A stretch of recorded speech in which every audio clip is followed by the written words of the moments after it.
Welcome to Safari Live. We are situated in South Africa in an area known as the Northern Sabi Sands, and a place called Djuma Game Reserve, which is part of the Greater Kruger National Park. Very, very large area, almost 7 million acres of land. You are currently live on safari with us, and what a fantastic way to start with this female elephant and her calf. They've been digging around here for a few minutes. It looks as if they're feeding on some roots, digging up some of the nutritious roots and smaller leaves that they can get from those fantastic trees over there. My name is Byron, and on our other vehicle, got my old friend James, and he is with Wiem. Good morning to the ladies in the FC. We've got Lou and Rebecca. So hopefully it's going to be another fantastic drive this morning. I'm starting this morning, so it's a very different feel for me, but it's great to be here with you. So let's see. It's always fantastic to be able to start with an animal like this and see what they get up to. Don't forget to send us your questions through Twitter at #SafariLive, or alternatively email us with questions at WildEarthTV.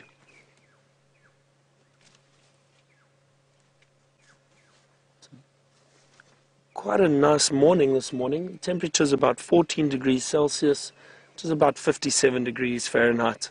So not too cold for a winter's morning. A little bit overcast. I think that's why it's a little bit warmer. Often the clouds just trap in a bit of the insulation from the evening, keep things warm early in the morning. But I'm sure just before sunrise the temperature could drop a little bit again.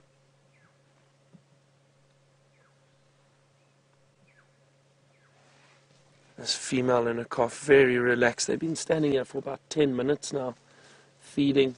I don't see or hear any other elephant in the area, which is unusual. Often the females and the calves are in herds, but perhaps they've just moved off slightly and they may meet up with the rest of the herd a little bit later.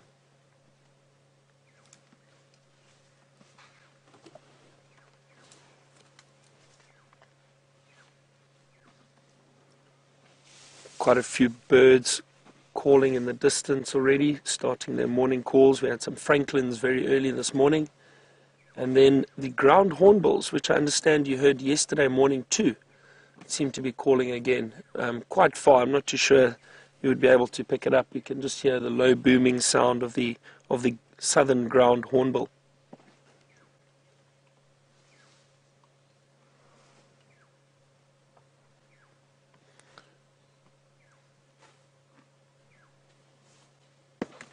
Oh.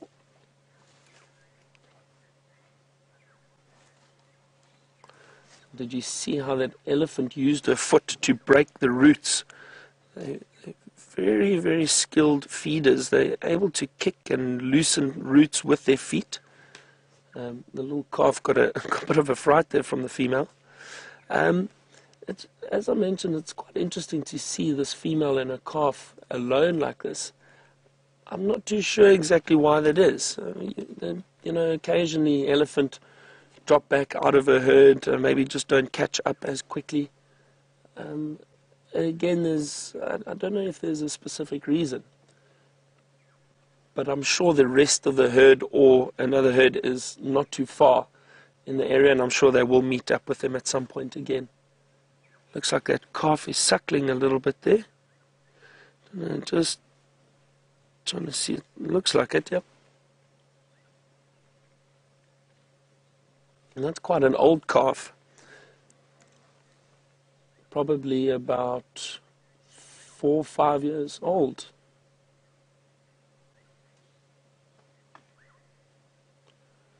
So good morning to Shanson, who's just asked us a question about the adult female and about that wet substance you can see being secreted from her temporal gland just behind the eye.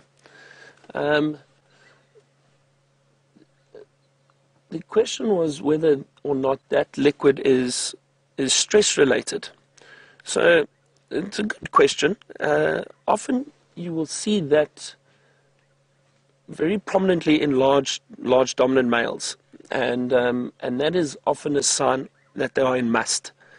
That's a term which is used when the males come into mating phase. They are ready to mate. They've got a lot of testosterone running through their body, and with all these hormones and testosterone, they start sweating from the temporal glands and between the legs. In the case of this female, I think it's not necessarily always related to stress. It can be a sign of stress, but also it may be a sign of a few more hormones running through her body. I have also read that it can also be related to the elephant being happy. Currently, there is still a lot of food around. There is still some water, so I don't think these elephants are stressed. I don't think in this situation it's related with stress at all. I think possibly perhaps just a few more hormones. There you can see it very clearly now. Very interesting. Good question.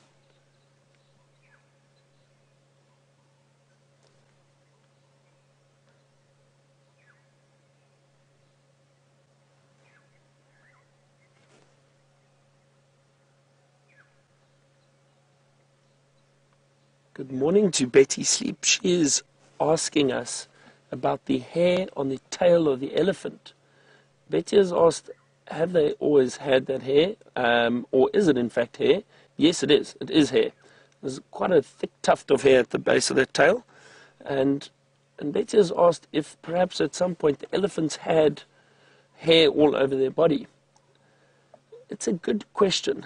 You know, I think millions of years ago, if you think elephants probably are related to the mastodons, and if you have a look at those were very hairy animals. So very possibly due to climate change and that, there may have been hair on these animals a few million years ago, and subsequently have evolved to very little hair on these large bodies. They don't necessarily need the hair to keep them warm. If you look at animals like the predators, antelope, and then all the way down to gerbils, then you'll find those animals are covered in fur and hair to keep their bodies warm. Their metabolism is a bit higher, and they need to rely on as much as possible to keep them warm. Whereas the elephant, it's probably not necessarily an issue. So I think in this situation, elephant may have evolved, especially in Africa, to very little hair, but they have still got that very prominent tuft of hair on the tail. They have just moved off into the thicket, and they're slowly moving off. Georgie has just asked us a question about the calf and how old I think it is. So Georgie, it's always difficult to gauge how old an animal is. I mean, we can read books and try and get size differences. I think this calf is between 3 and 5 years old. That would be my guess. So not a young calf, quite old, and it's interesting to see this one still trying to suckle. And again, elephant, and especially elephant calves, they do try their luck. I've seen up to 6, 7 years old still trying to suckle from their mother. And again, I think they just want to get the nutrients, as much nutrients as possible from the female. But it's funny. It's an interesting situation. And this calf, I think, with it being close to the mom, still trying its luck and trying to suckle a little bit. They have just moved off into the thicket. So I think, why don't we continue and see what else we can find.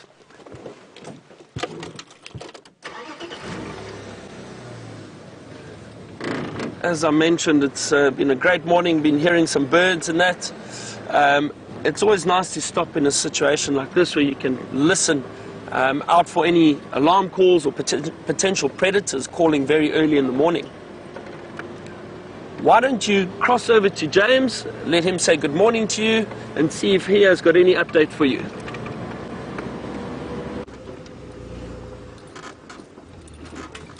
Hello everybody, good morning. I have no updates for you. I have driven along here to Buffelshoek Dam and found nothing. Not any form of heartbeat. But it is a very interestingly grey sort of morning, and I shall inform you of my plans to find you great things. Now, my name is James, in case you're wondering, and on the camera today we have Wiem. Hello, Wiem. Talk us through those pants. These are ski pants. Ski pants, good. Not like spandex. Right, not spandex ski pants. Ski pants. That's good news to know. I think the thought of Wiem in spandex is, well, it's deeply disturbing. We're as live as Byron is, and so you must send us your questions, hashtag Safari Live, questions at WildEarthTV. And our plan this morning is to go towards Cheetah Plains. We did come past Buffelshoek Dam in the hopes of finding something there. We did see a hippo, it disappeared, and we also saw some lion tracks, but we don't think that they're very fresh. So we're going to continue down towards Cheetah Plains, and maybe we'll be lucky there. You're most welcome on our little drive, our little jaunt, our little exploration here. And I'm glad that you've already seen some elephants. There are some lion tracks here. I suspect quite strongly the same ones we saw, yeah, crossing over the dam. It's a big male lion here, but he's underneath. No, he's not. He's on top of the hippo, but he's underneath an elephant. He's also underneath one of the cars. Or is he? No, he isn't, you know. He's on top. I think it's worth maybe just doing a little bit of a jaunt around here, just to see if this chap doesn't pitch up. I'm pretty sure this is the same track that we saw going across the dam wall. We'll just do a little loop around there. You think the other one was a female? I suppose she was, yes. This is a male. Maybe a little turn around. I'm just going to turn around here, everyone. Wiem, of course, not only a fine cameraman, a very fine tracker. Now, the lions we know of, the Nkuhuma pride, we know 5 females. One of them definitely on Torchwood, looking after her babies. Then there were 3 lions found on Buffelshoek yesterday, and 3 lions found on Torchwood, and 1 lioness found on a kudu kill, or 2, maybe even been 2 lionesses on a kudu kill inside Simbambili yesterday. And they were called in as the Nkuhuma pride. So I don't know how many Nkuhumas could possibly be here on Djuma. Maybe we shall be lucky. Maybe the Torchwood ladies decided to bring her babies across. Anyway, let's go and see if we can find a male lion quickly. Why is that bird shouting?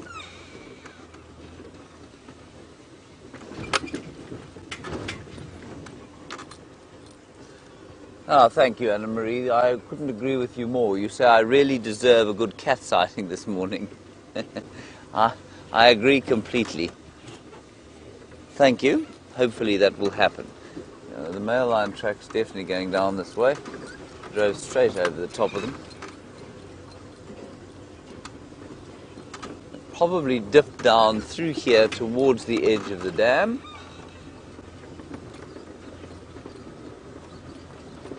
But maybe not. Of course, predicting where animals go, as I've said before, normally gets you much egg on the face.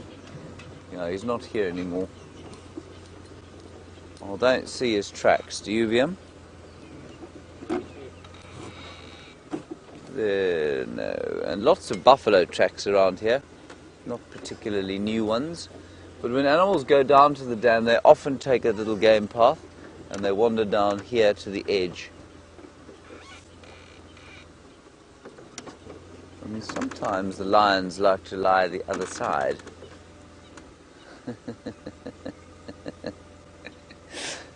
And a comment all the way from Kenya. Good morning, Nicola. Nicola, I hope you're having a very nice time over there. You will all remember Nikki Austin. She's clearly sitting doing a couple of emails in the office in Kenya and being a little bit, well, distracted by the fact that we're out on the bushveld. Well, it's lovely to have you with us, Nikki. Wiem, say hello to Nikki. Hello, Nikki. There we go. Nicky, do you know where the lions are? If you do, could you tell me?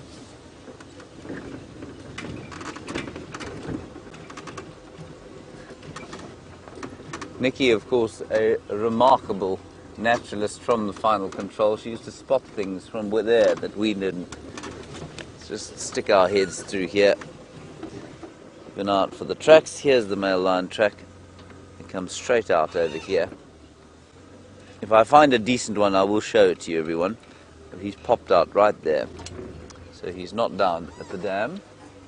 What about there? Do you see him there? Yes, you do. But he's going the other way, isn't he? Right, there you can see the track, everyone. I wonder if he didn't just turn round here. Let me point it out to you. Can you see it, VMP? This is a female. This is not the same track. Yeah, my lens got stuck, James. Your lens is stuck. Yes. I mean, we can't do this. We need link away. Yeah, we need to link away. Oh, I'm so sorry, everybody. We're going to keep looking for this lion, try and fix the lens. Rebecca, you're going to have to link to Byron. I'm so sorry about this. And we're going across to Byron in 3, 2, 1, go. Welcome back, everyone. I understand James has got a little bit of an issue with the lens. The joys of being in the middle of the bush live and having all these technical issues. I'm sure they will get it fixed soon. I understand he had some tracks at Buffelshoek Dam. That's line tracks. That's fantastic. What have we got there, David? Can you see? Just buffalo tracks. David and I are on a mission this morning to try and find a leopard for you. We've been listening out, we've been having a look carefully at the road, trying to see if we can get any fresh tracks. Nothing yet, but it's still early, and what I always like to say is it's too soon to panic. You never know what you're going to find. Temperature is definitely dropping a little bit now. As I mentioned earlier, it was about 14 degrees Celsius, but just before sunrise, the temperature definitely drops quite a bit after that. And then should hopefully warm up quite a bit later.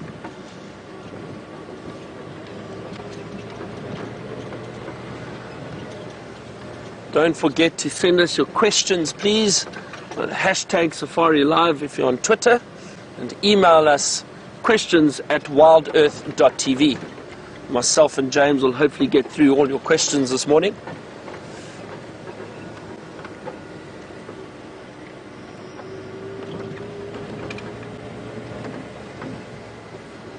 Oh, we've got a branch in the road. I'm just going to move that quickly. While I do, go back and see if James has got his lens fixed.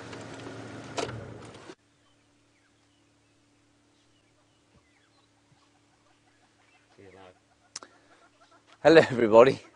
Sorry about that. VM broke his camera. I beat him severely, and now it's back and it's fine.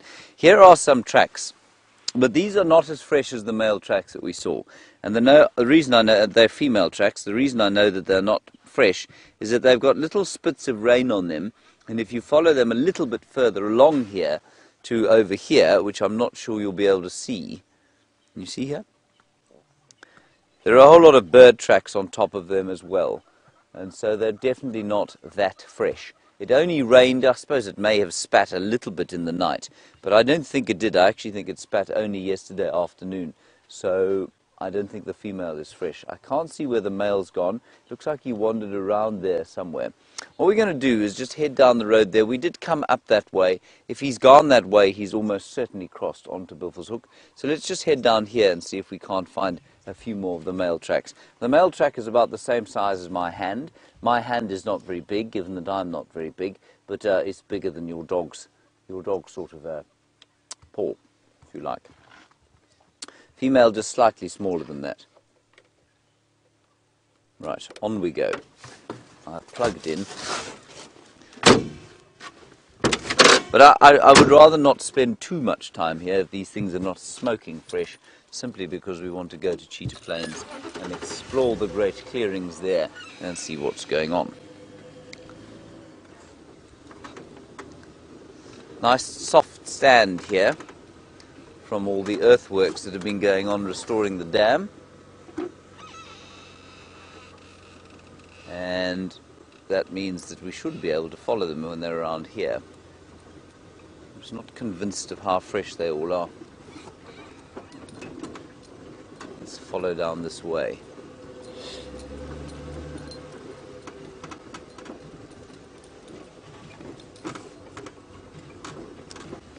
Hello, Rebecca, did you click something? I just heard a beep.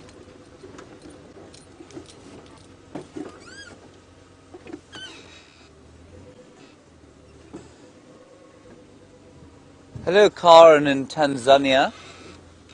Sorry, I'm just seeing some white bushes through there. At least white wood. It's very weird. Karen, you want to know how well animals heal out here compared with human beings? Well, I think they heal really well. And not only do they heal very well, they compensate very well.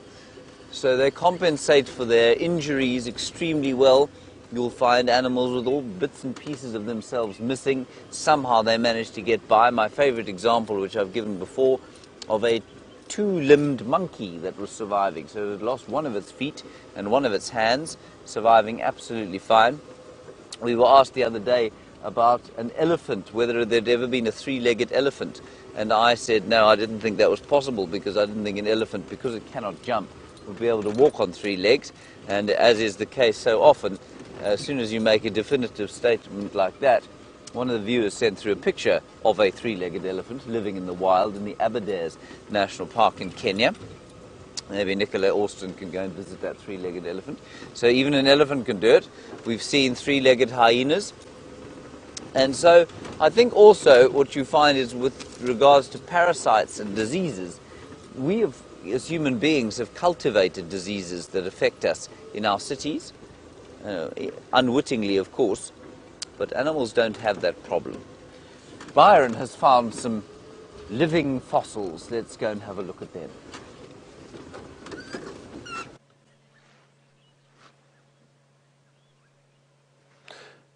Have a look what we have found here. A beautiful herd of impala.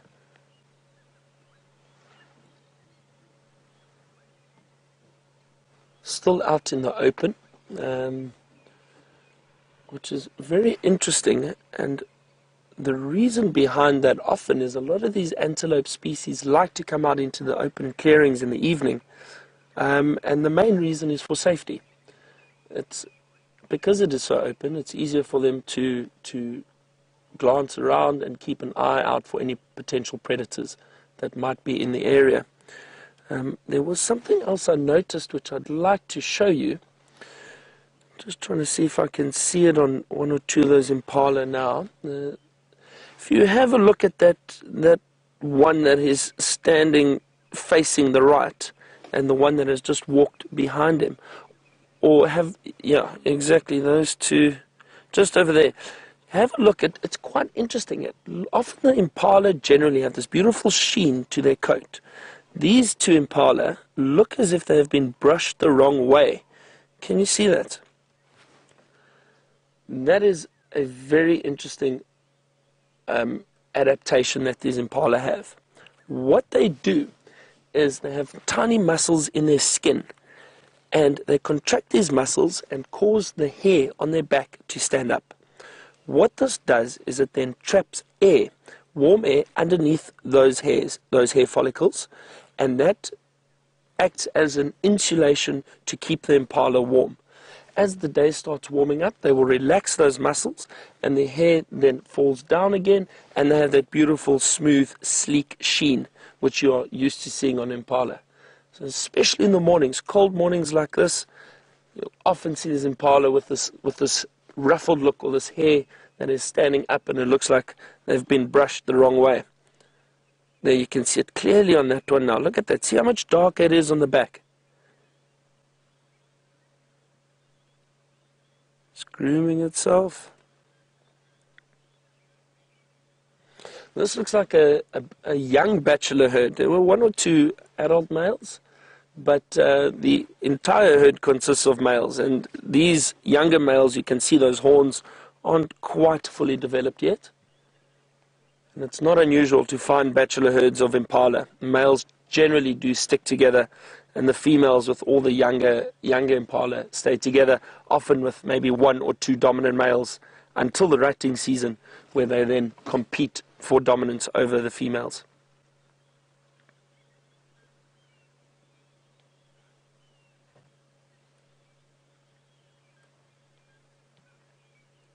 They really are beautiful antelope. Fantastic coloration.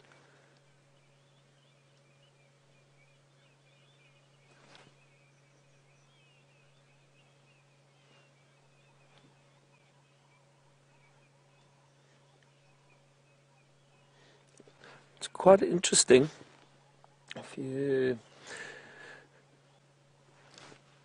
While we are watching this impala, you can see 1 or 2 of them are grazing. So they're feeding on the grass on the ground. And then a few of the others are browsing. They're feeding off leaves of trees. And that is one of the reasons why the impala, there we go, there's one that's browsing at the moment. That's one of the reasons why these impala are so abundant within the greater Kruger area and are so successful. They are mixed feeders, so they will feed on just about anything that is available. This obviously helps the diet and keeps them healthy, especially in the winter when it is a lot drier and there's not much grass for them to feed on. They will browse and feed off the trees. And a good food source for a lot of predators too. So often if you've got a healthy impala population, you're most likely going to have a good predator population, because most predators will feed on impala. But it is not always easy to catch them. They are very fast, very agile, and they can get away very quickly. Very alert antelope, constantly on the lookout and listening. Their senses are incredible.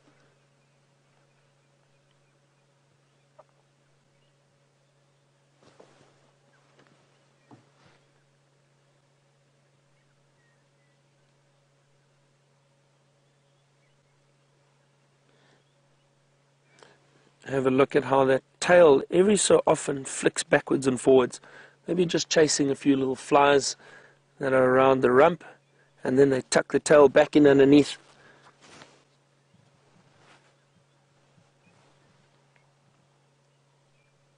So peaceful here at the moment. Beautiful, beautiful morning. As I mentioned earlier, it's great to stop and listen out. Listen out for any potential predators or alarm calls that we might hear. Good morning to Chris Pye. Chris, you're a new viewer, I understand, and you would like to know what country we are in. We are in South Africa, right up in the northeastern part of South Africa, in the Greater Kruger National Park. We are in an area known as the Sabi Sands, northern part of the Sabi Sands. We're on Djuma Game Reserve. So welcome. Hope you enjoy and continue to follow us and view with us in the mornings and in the afternoons. I think we will leave these impala now. Let us continue and see what else we can find. Hopefully we will get some tracks along the way. David and I, as I mentioned earlier, are on a mission for leopard this morning. So hopefully we can have a bit of luck. You never know. Let's go back to James and see if he has got any updates for us while we continue our search.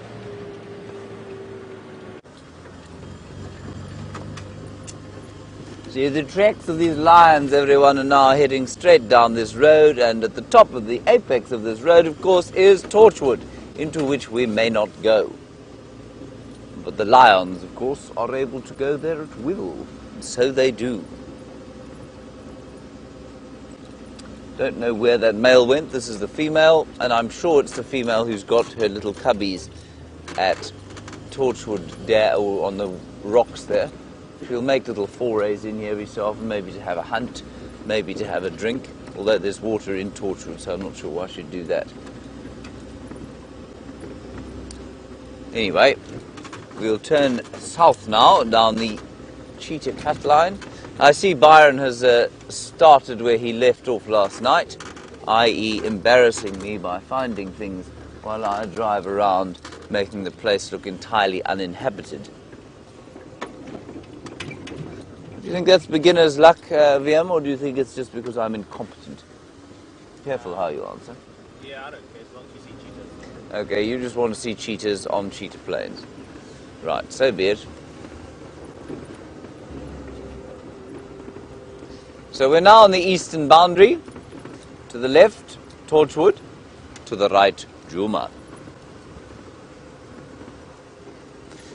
And in Canada, you're asking about the drought, and you say, is this the first drought? I think, or the first or the worst drought. We had a drought. We're not really in a drought now, in so much as the fact that we wouldn't expect to have rain between April and November. We might expect one sort of smattering of less than half an inch, maybe, in that time. But because the rainy season before that was so poor, with about a third of the normal rainfall, and I use the term normal very loosely, because the rainfall here doesn't really flatline. You know, if you look at a graph of rainfall, it does go up and down all the time. So, I mean, yes, it is dry. We will only really start to feel the drought, I think, probably from about now. As we go into the winter time, there just isn't much forage on the ground. If you look through there, it's largely sand. You can see the leaves have all turned brown and gold. And so between now and the rainy season in November, if we get rain in November, is when we're going to have a tough time. Is it the worst drought there's ever been? Well, there certainly seems to have been one of the worst rainfall years in living memory since they started keeping records, and it was also one of the hottest. The summer last year was beastly hot. It really was unbelievably hot. And I've lived in this area for many, many years, and I can't remember being as uncomfortably hot as I was this last year. So the heat combined with the lack of rain has made for very dry conditions. I mean, this is nothing illustrates it better than where we're driving along now. You know, normally at this time of the year, if you were to look to the left of us again, Vim, if you don't mind, that is a clearing. I mean, it's artificially cleared, and it's cleared for a fire break. But you would certainly find a standing grass sward of probably 20 centimeters in height. Now, that's about 8 inches. You'd expect to find grass standing about 8 inches high. Wouldn't be great forage. It would be a bit straw-like. So not great, but it would be edible to things like buffalo. There's just none of that now. And so animals, buffalo, I've started to see them browsing quite a lot. They're not natural browsers. They will browse if they absolutely have to. And so I think we're in for some tough times. VM, there's a dove. Well done. Speed. There we are, everybody. Our first heartbeat of the day. The humble yet beautiful ring-necked dove. Bird of peace, I think. Look at the detail on his feet. Yeah, very nice. Now, a bird like that, when it rests on a perch, I've always found, I mean, before I knew about what I'm going to tell you now, I always found it amazing that a bird could sit on a perch like that and sleep. You know, hold on. It's not easy. It's a bit like, it's a bit like you balancing on the top of a wall, even if the wall is that wide. I mean, to sort of crouch down and balance and not fall off if you're asleep is quite something. But what a bird does, they've got tendons between I think it must be the first and the fourth joints. And those tendons, when the joint touches, when the branch touches those joints, the muscles immediately clamp shut. So their resting position is clamped shut. And so it's not actually straining any muscle, the bird, by perching like that. And that's how they manage to balance and sleep on very thin branches. So, Viam, I mean, our return for the day so far, one ring-necked dove. Are you impressed? Hello, Justin S. You want to know about osprey and when we find them here in South Africa. Justin, we do. Not really in this area, generally in the wetter areas. So if you travel down to the eastern coast, into Natal and up into Mozambique. There you will find osprey in the summertime. In the winter, they go north into Europe. I think they are Palearctic migrants, which means they'll go into Eurasia, into Europe, and up into... Where? Well spotted via monkeys. So yes, osprey, but not really in this area. It's not really wet enough. There's a monkey, everybody. A vervet monkey. Sitting in a knobthorn tree. There are 4 or 5 of them that I can see. I didn't mean to make that rhyme.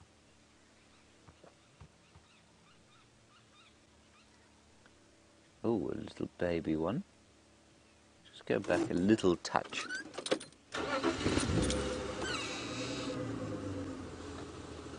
There, you can see them all there. That's a really nice picture. It's very artistic, don't you think, Via? Now, that is a knobthorn, and I mentioned this yesterday when we saw some monkeys. Unbelievable how they managed to sit in those thorny trees. Goodbye, Nicola. Nicola's Austin, everybody's going back to work at the moment. She says she's going to go and look for the 3-legged elephant. On you go. Send our love to Scott. He's clearly not in the office today. Good for him.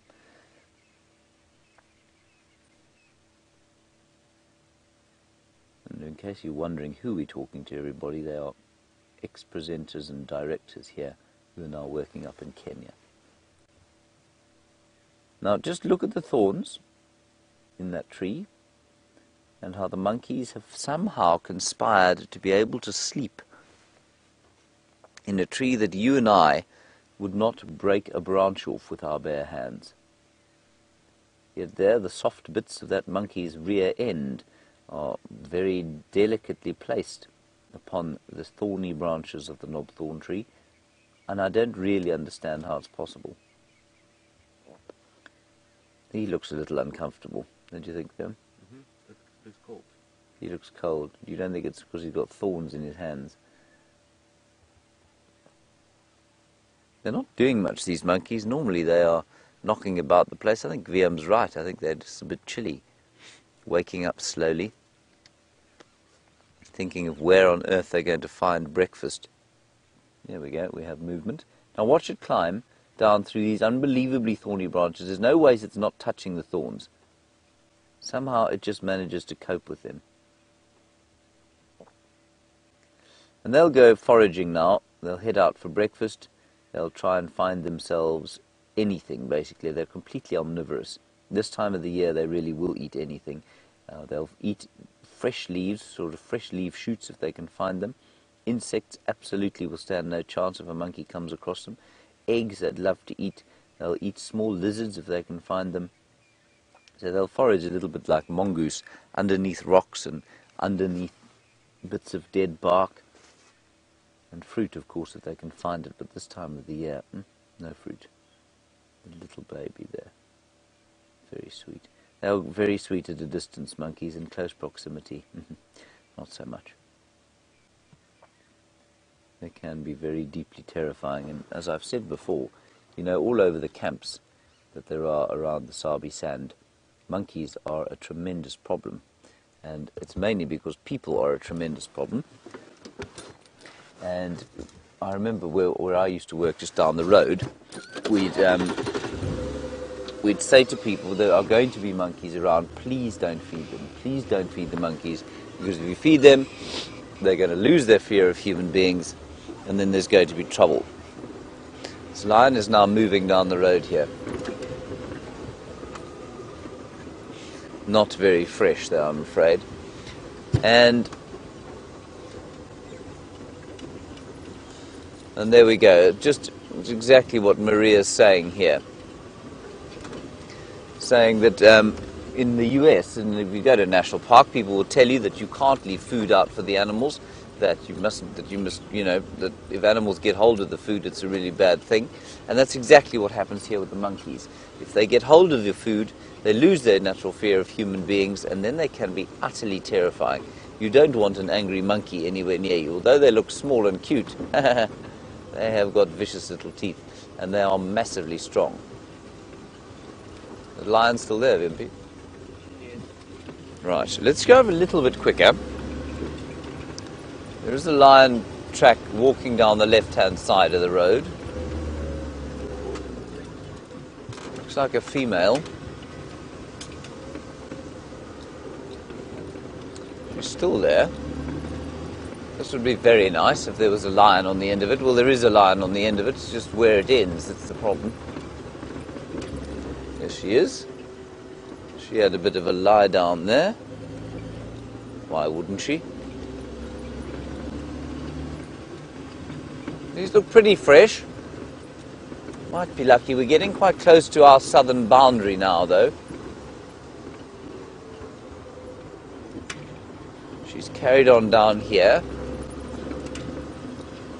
Maybe in the clearing here, Viam. Still on the road. Alright, let's just follow up where these things go. We're just going to go over the next hump. And if she's not there, immediately we'll go across to Byron and get an update from him. I think he is in the vicinity of where we hope that Karula, the Great Queen, will come out onto Djuma again. No, she's not down here. Let's go across to Byron. We'll keep you posted as we go along.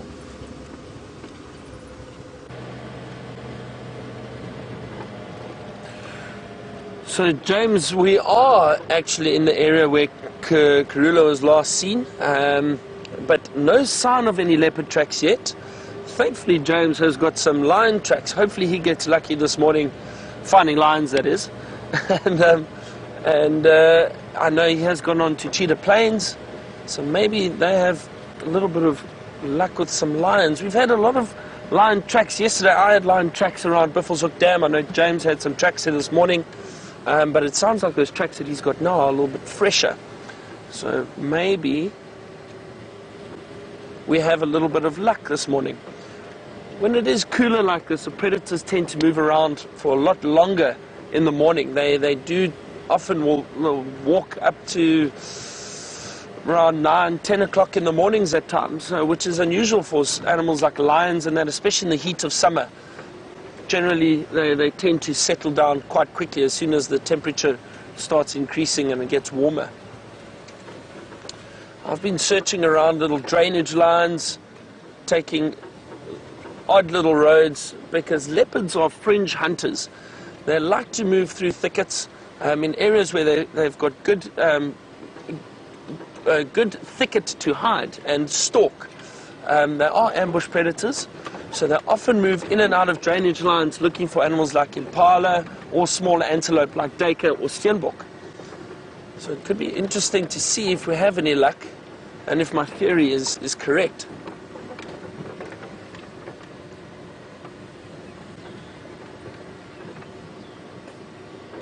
Beautiful drainage line off to our right. Perfect leopard habitat.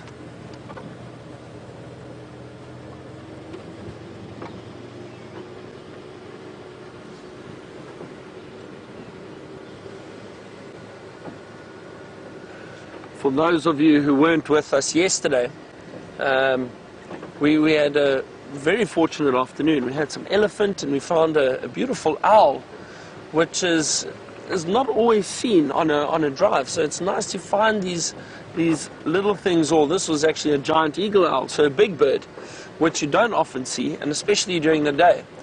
James was getting a little bit nervous, saying that I'm finding everything and he has not been able to find anything for you yet. But last night he said he was feeling very proud because he is the one that trained me. So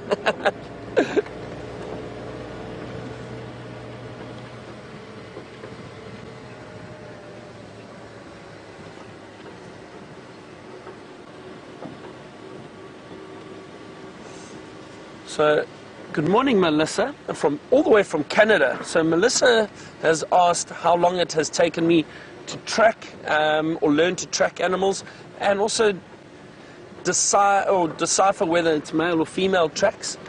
So Melissa, It takes quite some time. I think to really understand the art of tracking does take a very long time, and often people train for 10, 15 years.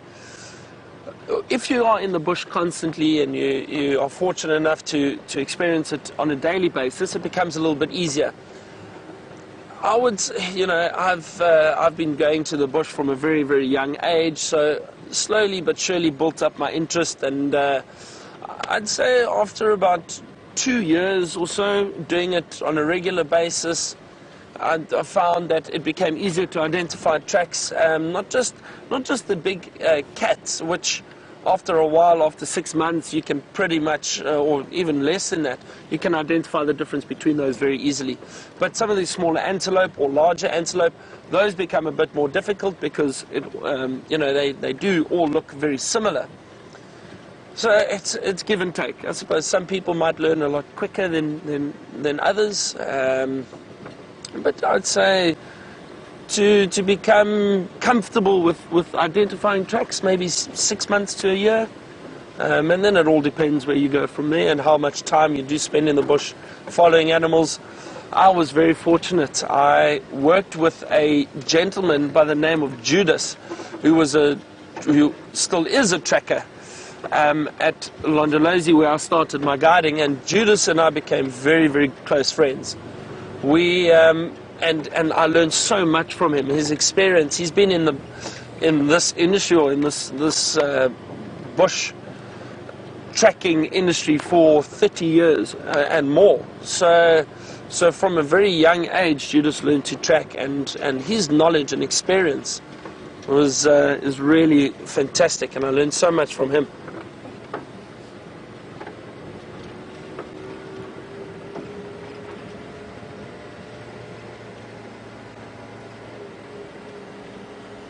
So, Samson, you asked how I became a guide.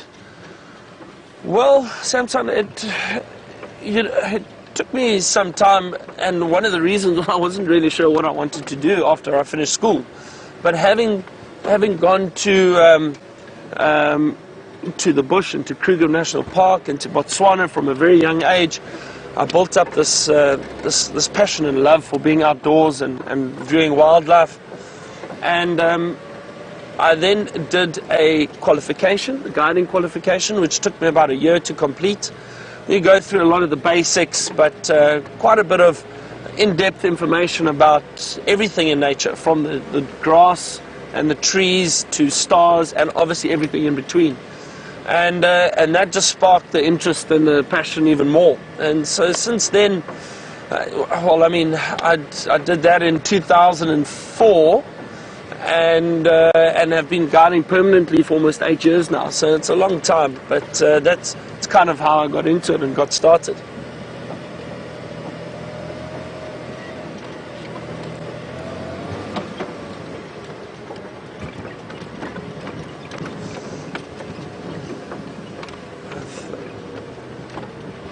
What I love most about the guiding is being able to take people from all over the world around on safari in Africa.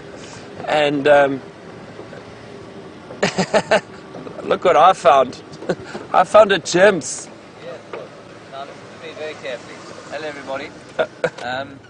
The reports of dogs and Mvula, the male leopard. Yes. Now, Mvula, the male leopard, is on triple M. That is the far western boundary. You with me? So I'm fairly new, so I need to learn the roads. Okay. Yes, James, I'm with you. And the dogs are north of that, probably somewhere on Sandy Patch. Far western we're going to boundary. head that way. Would you like to try the leopard? Yes. Okay. Thank you. You'll be able to get hold of them on the Channel 5 on your Handheld. on The radio. No, not your Sorry. hand. Yes. Good. Okay. I'll keep you posted if I hear anything. The western boundary, sir. Yeah, western boundary, main road. Fantastic. Okay. Enjoy. David will. No, maybe not. Good luck. Maybe use your app. All right. Okay. Goodbye, James. Good luck. Good luck. See you later. Off you go.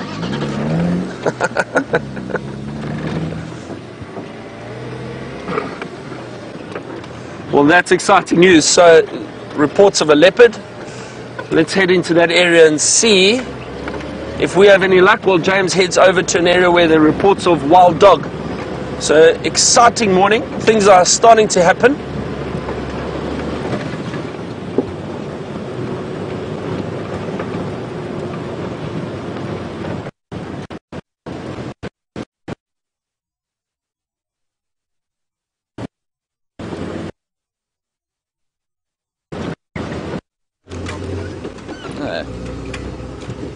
Hello everybody, so that's very exciting stuff you heard there. We have the prospect of Mvula on the western boundary, so on the Triple M break between us and Simbambili at One Eye Pan, and then also reports of the dogs. Now obviously if we're going to get to the dogs and if they're still moving, well, chances are they've crossed north into Buffelshoek already. They might be on quarantine clearings, who knows. So we're going to head that direction.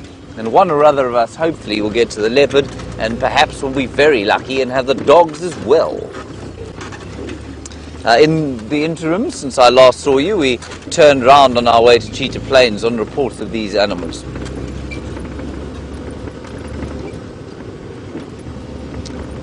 So we're going to go down here and just see if we can't pick something up this side.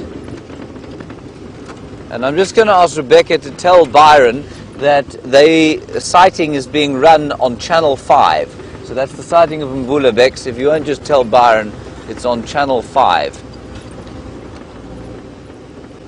And there's at least space for one person, so he can probably go straight in there.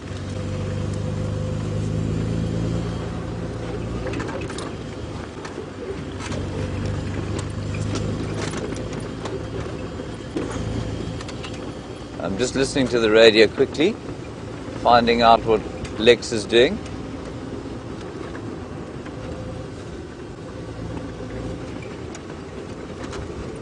And we're just enlisting the help of yours from not Simbambili, from Buffelshoek, and he's going to try and help us find the dogs. He's coming in from the north. Just doing this road because it's quite a good one. Well, it's the kind of road that Karula might pop across onto. So we've come across here and then we'll head due north. And Lex said he had some impala alarm calling around here.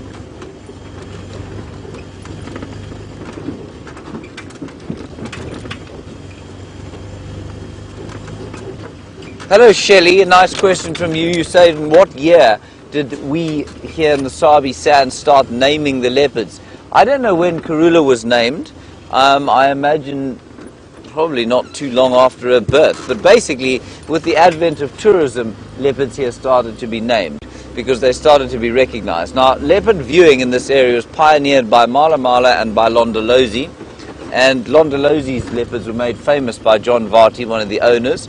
And he habituated a leopard who is now known as the mother leopard, actually with Lex Hess, who's driving as a guide here at the moment. He's a private guide, and the two of them habituated the mother leopard, and they called her the mother, and then from there all of her offspring and her entire lineage was named, and that was in the sort of late 70s that they started doing that. So I guess you could say the late 70s. Tourism up here in the north started a bit later than that. And down in the south, they don't give them names like we do here, where with, you know, Karula, George and Charlotte, for example.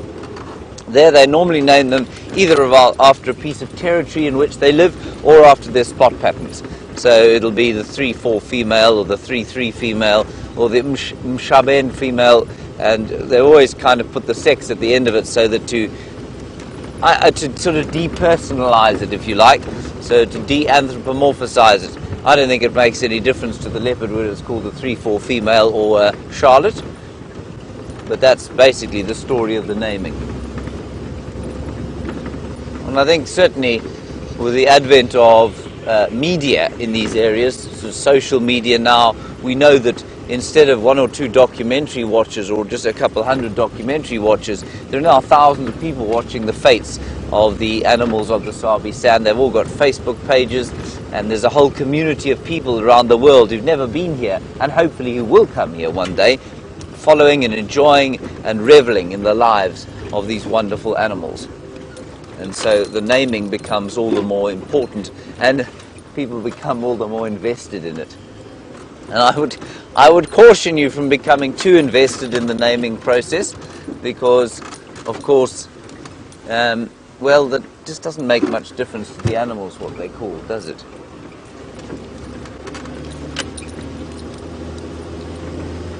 I don't think. You don't think they mind, do you? No, I don't think they do. They need a nice name. They need a nice name, do they? Everybody deserves one. Like Dark Shadow. Yes, like Dark Shadow. So VM wanted to call the new cubs Dark Shadow and what was the other one? Demon Slayer. Dark Shadow and Demon Slayer. I just don't think that's going to go down well. There's a huge elephant. A very large elephant bull who's listening to me waffle on, and if you watch his head, you can see how his head is lifted, his ears are turned, his eyes are now turned. And you can also see how his hips are showing. And that's not ideal. That's an indication that he's nutritionally deficient. He's got little stubby little tusks. Poor fellow.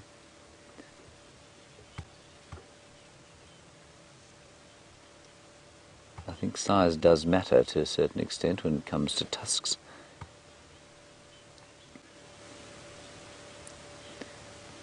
He seems a little bit forlorn, depressed.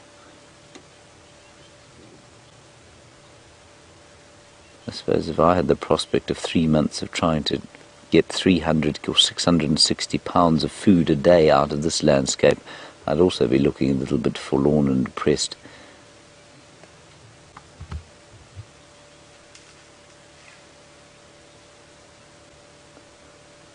It's so nice to stop after you've been driving hell for leather after a while, because the sounds of the bush really just infuse you with a sense of peace. Doves. Alarming impala. Yeah. One alarm call. I've had two. You got two? Where? Earlier. Just when we stopped, there was another alarm call. What's that? Kennedy, while we listen to see if those impala are going to continue alarm calling, you want to know how long do elephants live in the wild? Kennedy, probably about 60 years in this area. Potentially up to 65 in areas where the food is a bit softer than it is here. Remember, here they eat a lot of wood. They have to grind a lot of bark off the wood. And that means that their teeth start to, well, they wear out faster than they would in a place like the Okavango. Everybody, we're going to carry on and hopefully see these dogs. I don't want to let them get too far away, and this elephant looks a bit depressing.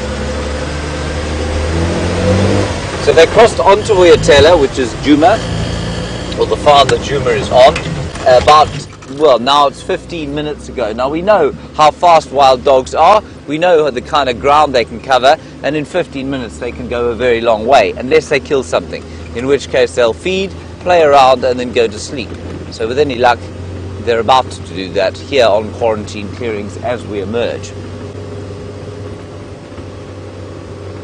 It would be so very... The best thing, of course, this time of year is if you have a pack of wild dogs actually denning on your reserve, because then you have wild dogs every day for 3 months, and it is the best thing in the world. So I don't see any terrified impala streaming across the plains. I'm just going to keep them updated as to which route I'm taking. Yours and Lex, I'm checking quarantine and then heading up Uyatela access.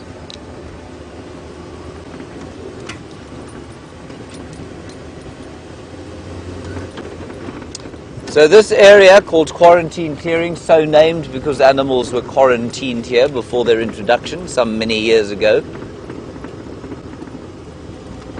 I often think people must think it's very odd that we have an area called quarantine.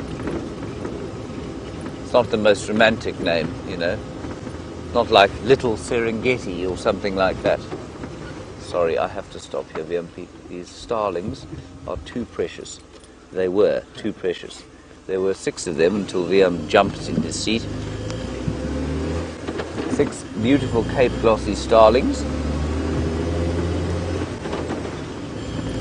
Now, keep an eye out here in the clearings. And Stephanie, you want to know why Quarantine the leopard is named Quarantine? Well, he's named Quarantine because he spent so much time over here. That's the only reason. Spent much time lurking about on these clearings.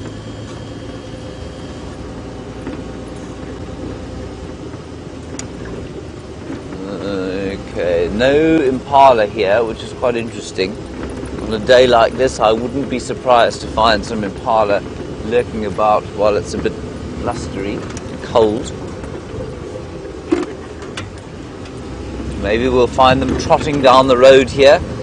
Must just keep an eye out for tracks. I will be so excited to see them again. It's been a long while now.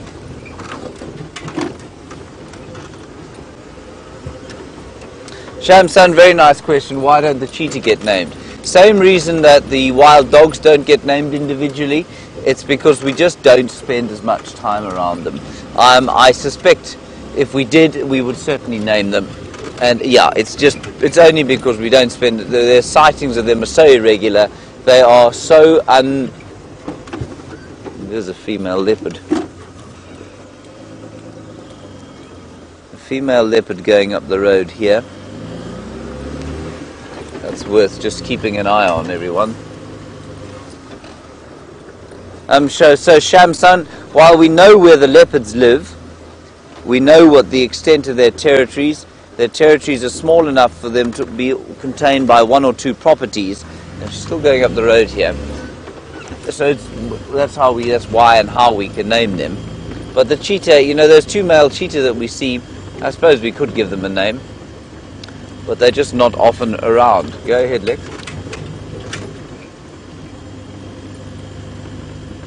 No, nothing. I'm coming up Voyatela axis. I'm at Junction Zoes. I'm going to continue in a northwesterly direction.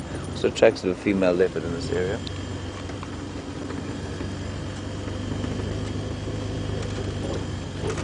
Let's just keep going here. So the dogs crossed basically in that direction. They came this way.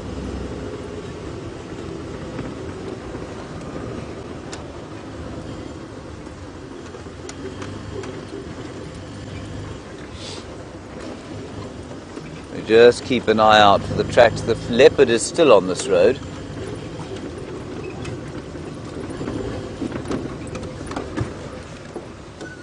Just need to keep an eye out there, because if they do come busting through here, chasing something, they'll cross the road almost invisibly. It's almost like they fly. No, they haven't come across here.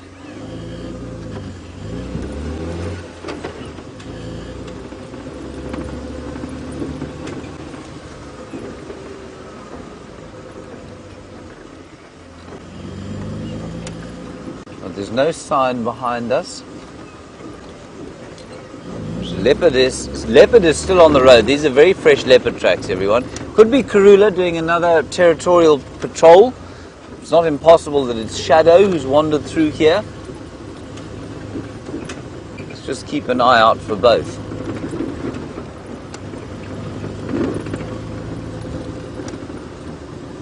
It would be so nice to see either. Impala, looking pretty chilled out to the max, but he is looking into the bush. Now, impala, of course, will not alarm call when they see dogs. They just start running. Like that. Rather like that, but normally followed closely then by a whole lot of wild dogs. Leopard is still on the road. Keep going. Excellent. Byron is in his first sighting of wonderful Mvula. Let's go take a look.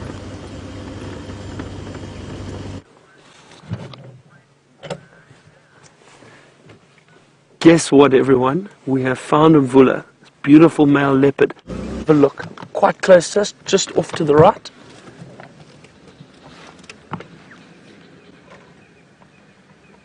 Fantastic. I'm so excited.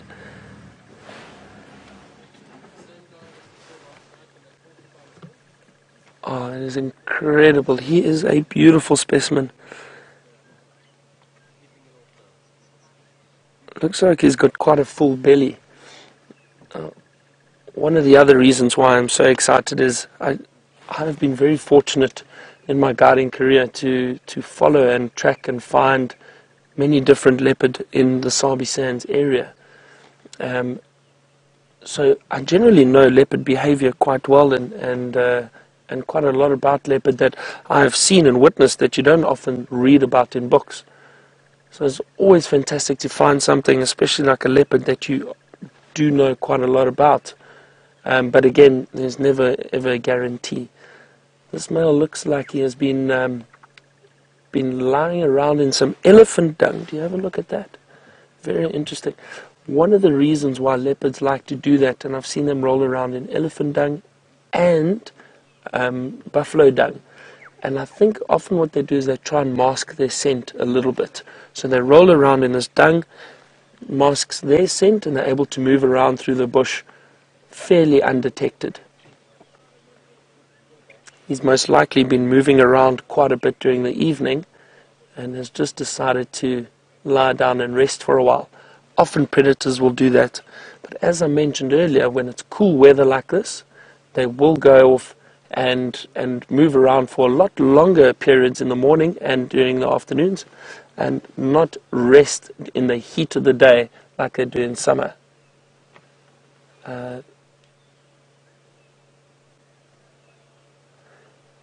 Again, we're lucky it's a cool morning because he is right out in the open for us. We've got a beautiful view of him.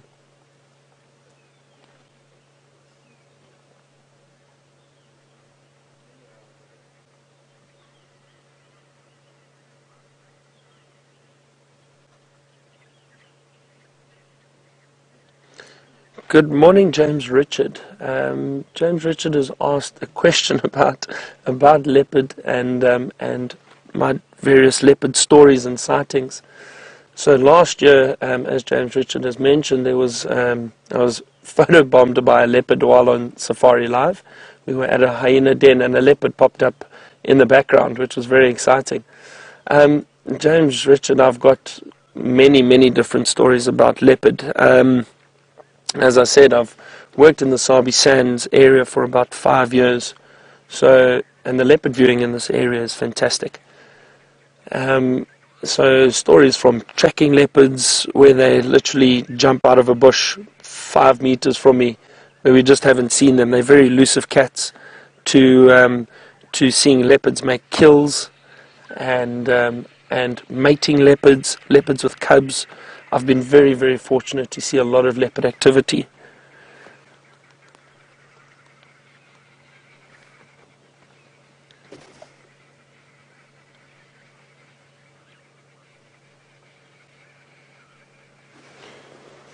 Well, David and I are very happy. We said we wanted to find leopard this morning, and we got one. How fantastic is this? I'm so excited.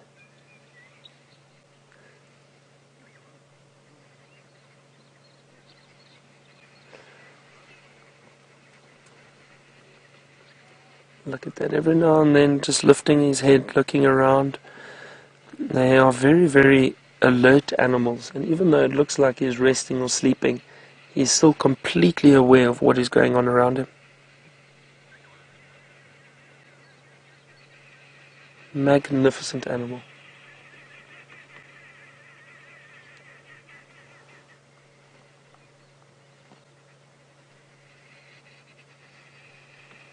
I could sit here all morning and watch this male. Often I've found how patience is important with animals. And,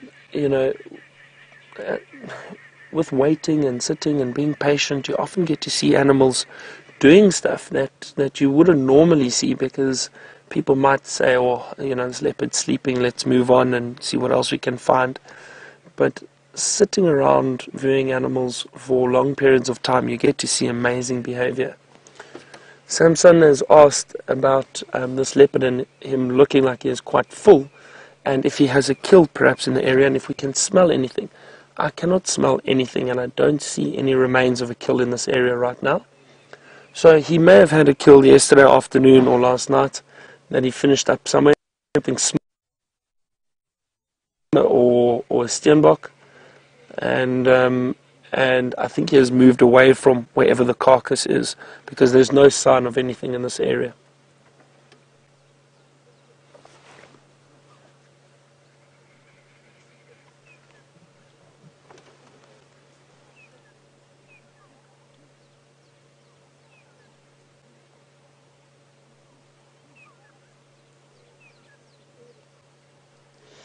I can hear another Varro's eagle owl or giant eagle owl calling in the distance, just behind the leopard. We heard yesterday while we were with the elephant. Heard these owls calling, and we actually managed to find them. This one I think will be a little bit harder to try and find. It sounds a little bit further away. But always nice to hear these different calls when you are sitting in a sighting. It gives you so much to speak about. Just appreciate what's going on around you, not just this beautiful leopard, but everything else.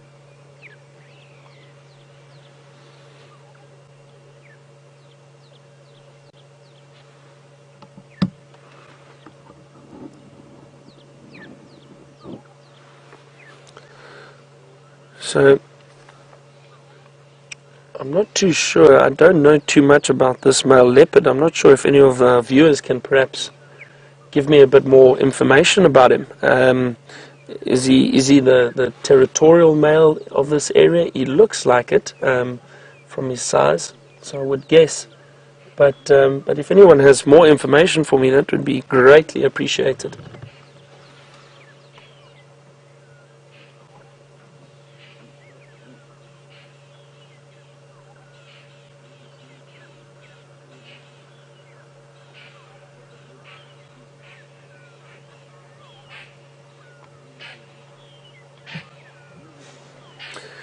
Good morning, Marsha from Oklahoma. Marsha has asked if leopards are more intelligent than lions. Now, Marsha, to be honest, I don't know. And I'll tell you why. I think it's very difficult for us to gauge the intelligence of animals at times. We can judge by behavior and I suppose to an extent, but also, do we really understand their thinking? Both predators, lion and leopard, fill a different niche. So their roles in nature are different. A leopard is a solitary animal. It is an ambush predator. It stalks. It's very secretive. Unlike lions, lions often hunt in prides. They are more social. So they do fill different roles. So their behavior will be different. I have watched lions hunting, and it is incredible to see how they work together or as a pride when they are hunting. So there's definitely a sign of intelligence there that we don't really understand, but can pick up when you see that type of behavior. I've also seen leopard hunting and working out which direction a herd of impala are going, and they're moving around and ambushing from the other side. Both animals learn their territories very, very well. They know exactly where to find water. They know which trees are prominent trees that they scent mark on. Leopards will know which areas, females for example, will know which areas are good den sites. So I think both of them have a very high intelligence that we kind of understand, but maybe don't have a great understanding. I don't think one is more intelligent than the other. I think they are probably quite equal.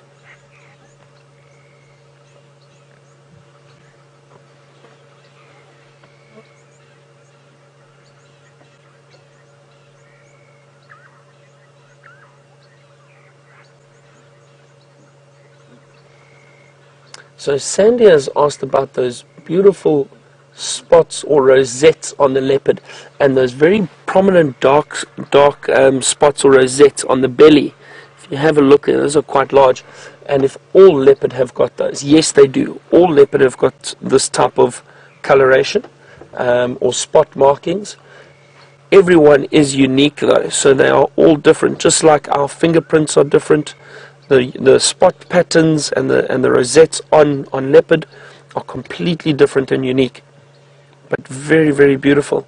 Sandy also asked about the paw size of this male compared to lions, or a lioness rather. So the male paw of a leopard is quite large and is very round. If you have a look, Sandy, I would say that a male leopard track is about that size, roughly, a nice round big track.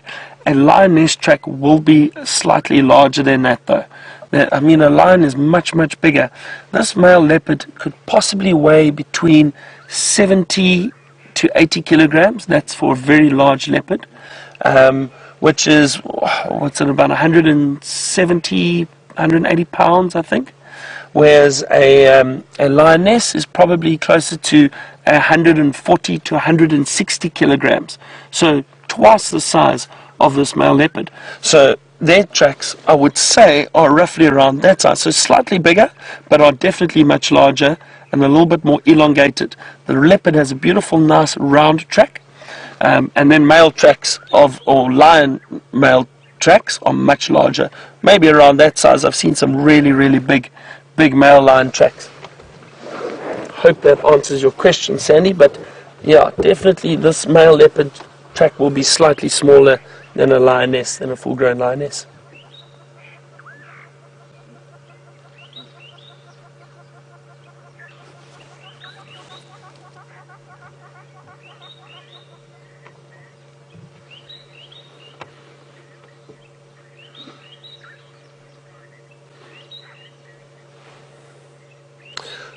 Colin, thank you very much for your comment about Mvula and him being a 13-year-old male leopard.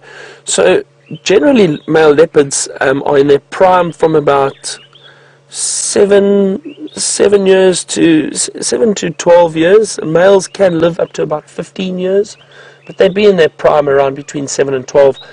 Colin mentioned that Mvula has been displaced by another dominant male, Tingan, in the area, which is quite interesting. So it's really great to see him around and be able to view him like this. I hope James has got an update for us on the wild dog. Why don't you go cross over to James?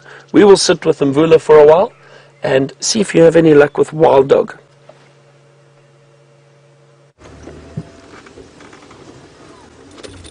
There, everybody, look! It's a guinea fowl! The wild dogs, I'm afraid, have gone onto Biffle's hook. They've chased a duiker into a dam just over there. We can't go there.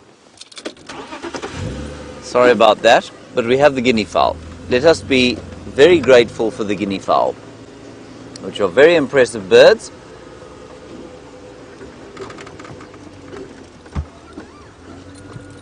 There we go. Awesome guinea fowl sighting, don't you think, Vim? You must sound very enthusiastic about it. I know you're disappointed about the dogs. It's no excuse. I know the guinea fowl is a humble bird. Just as the sun comes out. It's quite difficult to photograph, James, are you sure? I am very sure that I'm not going to get a photograph. I didn't get a photograph. Vim, you really thoroughly enjoy my incompetence in the camera, don't you? Okay, we're going to go to the hyena den and see what's going on there. I can't believe that I turned round from my jaunt to Cheetah Plains for no good reason, and now it's just slightly late to go and explore there. I will go straight there this afternoon. I will not pass Begin.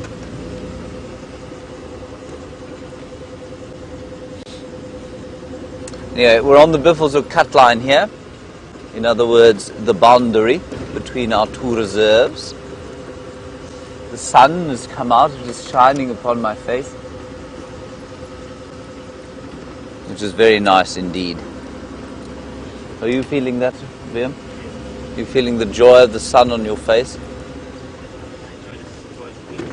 Yes, and then those leopard tracks headed off in this direction like very early last night. So maybe, oh, there was that leopard, of course, that drank at the pan at 10:30. Thank you for that update. That's exactly who that was. I'm pretty sure those would have been the tracks. I think could easily be Karula on her patrols. And what she's starting to do now is move a bigger and bigger distance away from those cubs, just re-establishing her territory. Because, of course, for a long time, she couldn't go too far away from them.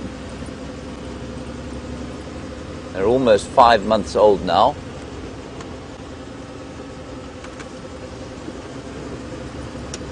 And so they're in very much, well, I mean, they'll start making their first little kills now on their own.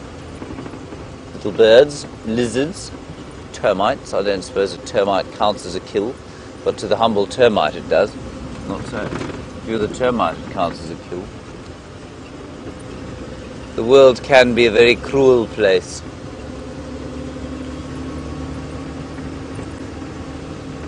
Let's go down here and then along the Firebreak Road. It's just a bit more attractive.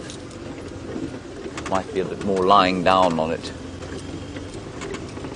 So nice to spend a bit of time with Mvula again. I hope he hangs around, but you know, in his current state, that of a sort of nomadic male, he's going to go wherever the other males aren't. So I'm guessing that Tingana is probably off down to the south.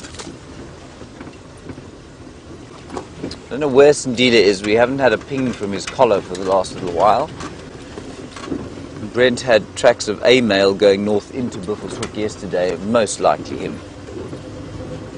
Sandila, I mean, not Brent. Brent is now in Johannesburg. I think that's where his wedding is. Not his wedding, of course. He's not getting married. Just before I create consternation on Twitter.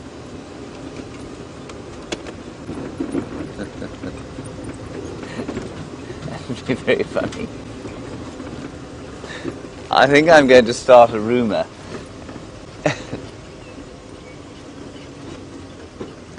Hello, Sandy in Canada. Sandy, let me just go back here because I thought I saw some leopard tracks.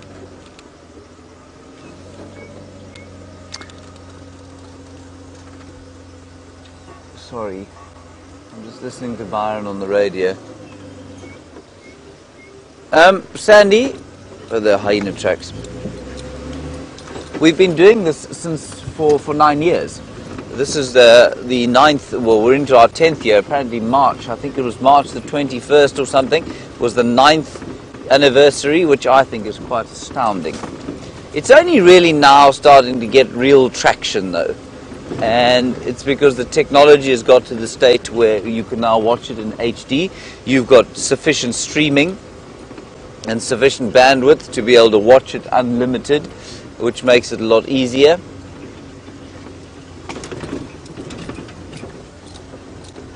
And, sorry, the road is getting very, not the road, the radio is getting very busy. Yeah, I mean, we've done the TV specials now, they work very nicely. And, I mean, I think the difficulty is knowing when the internet is truly going to take over from TV, and I don't believe that it has just yet. Well, we've been doing it for 9 years, and it started off, in fact, more than 9, I think about 13 years ago, it started as Africam, and that was just one JPEG being loaded from the Djuma Dam. So you know where the Djuma Dam cam is. There was a camera there that loaded one JPEG image to the internet once every 30 seconds. Isn't that amazing how long we've come quite a long way from that? And I say we. I mean, I'm most honoured to be called part of this thing, but I've only been here a year.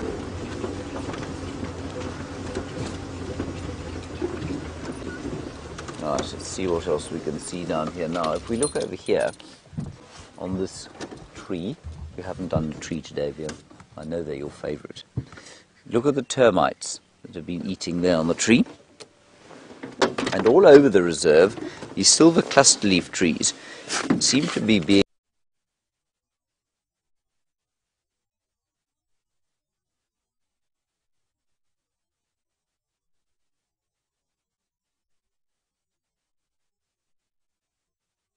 resistant. And if you break off a piece, if you break off a little piece of this, you can see that the termites are not getting at the wood. They're not eating the wood. They're eating the bark, which is, I think, amazing.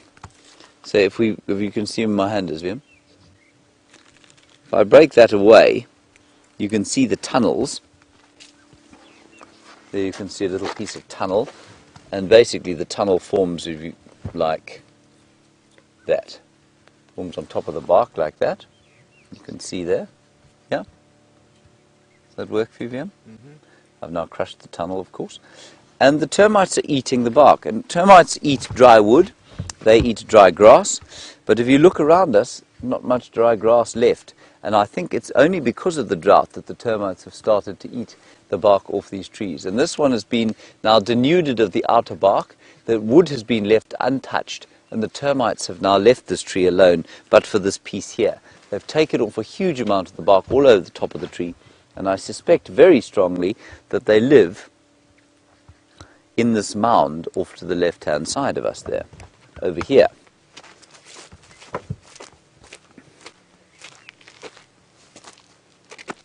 So you'll find that there's always a fungus-growing termite mound somewhere close to where these trees are being hammered, I guess.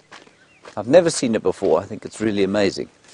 Because the terminalia is an excellent tree if you want to build a fence pole or you want to build some furniture, because the termites generally leave it alone, but not the bark, clearly. Are you so amazed, Vim, by that little factoid? Not just a little bit. He's waving his hand, and he's not very amazed at all. Rebecca says she's very amazed. I did detect a slight piece of sarcasm in her voice there. She is Danish, of course. You never can trust Danish people, I believe. Ever since I read Hamlet, I realized that.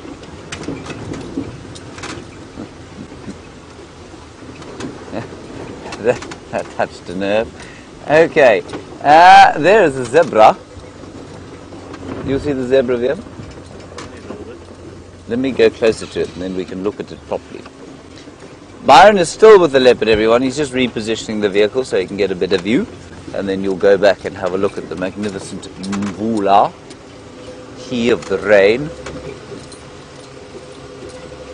Mvula is a Zulu word, not a Shangaan word, and it means rain. The Shangaan word is very similar. Mvula.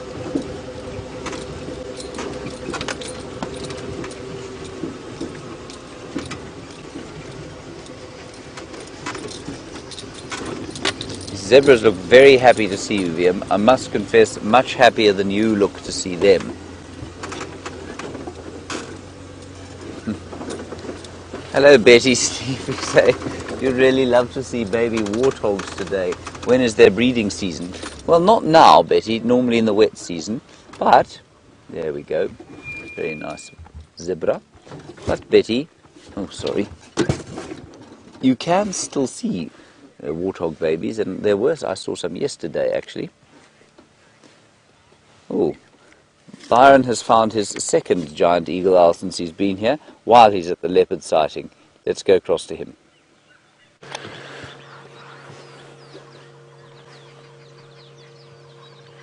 Welcome back, everyone. So unfortunately James was unlucky with the wild dog, but it happens like that at times, especially with wild dog. They disappear so quickly. They can move and cover a distance of 5 to 10 kilometers in a morning very easily and very quickly. But we are still sitting with Mvula. Fantastic to be able to sit and spend time with this beautiful leopard.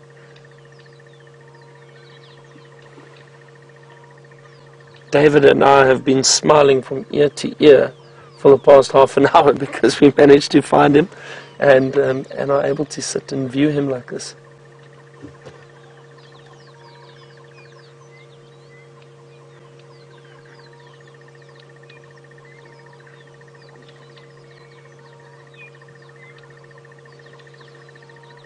as I mentioned earlier, while we were sitting here, I could hear a giant eagle owl calling in the distance. I managed to find it. It's a little bit too far for our camera, but I used binoculars and I found it sitting in quite a large tree, probably about 100 meters from where we are. Maybe if we're lucky it hangs around there for a bit, and maybe later we'll get a view of it again. Don't think it's the same ones we saw yesterday. We're quite far from that area. This is definitely a different eagle owl, giant eagle owl.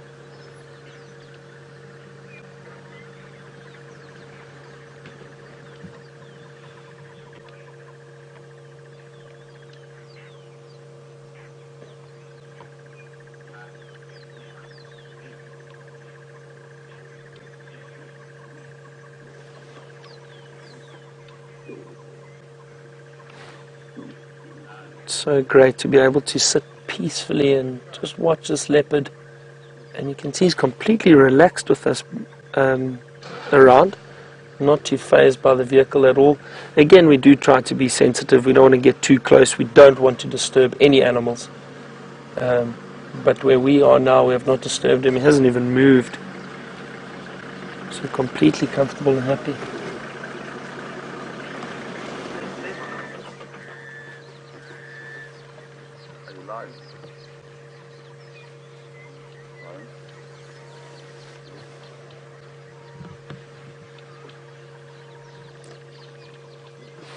Morning, Bob. And Bob has noticed some flies around, and Bob was wondering if those flies, or why those flies are here. They shouldn't be around, because Bob says that elephant dung shouldn't attract flies.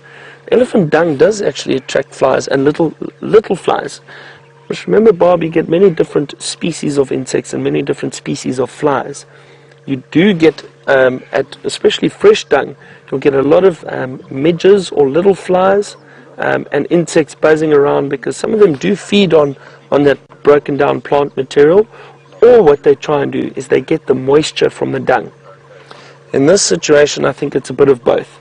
One, there's a leopard lying there, so the flies are most likely buzzing around the leopard, and that's why they are here. And that dung doesn't look too fresh, but it could still be quite a strong smell, and that will attract certain species of flies. Often flies will lay their eggs in dung, and that larva will hatch out of that, so that could also be a reason why they are here.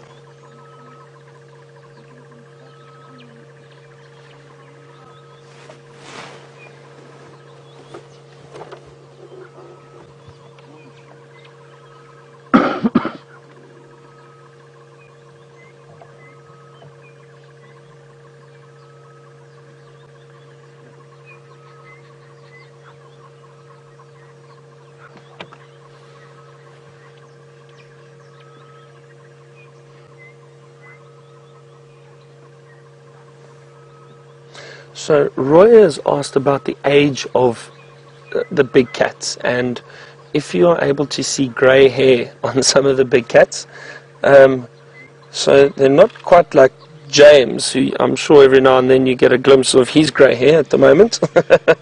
Please don't tell him I said that. But with a lot of the big cats, it's not always very visible to see grey hair forming on older cats.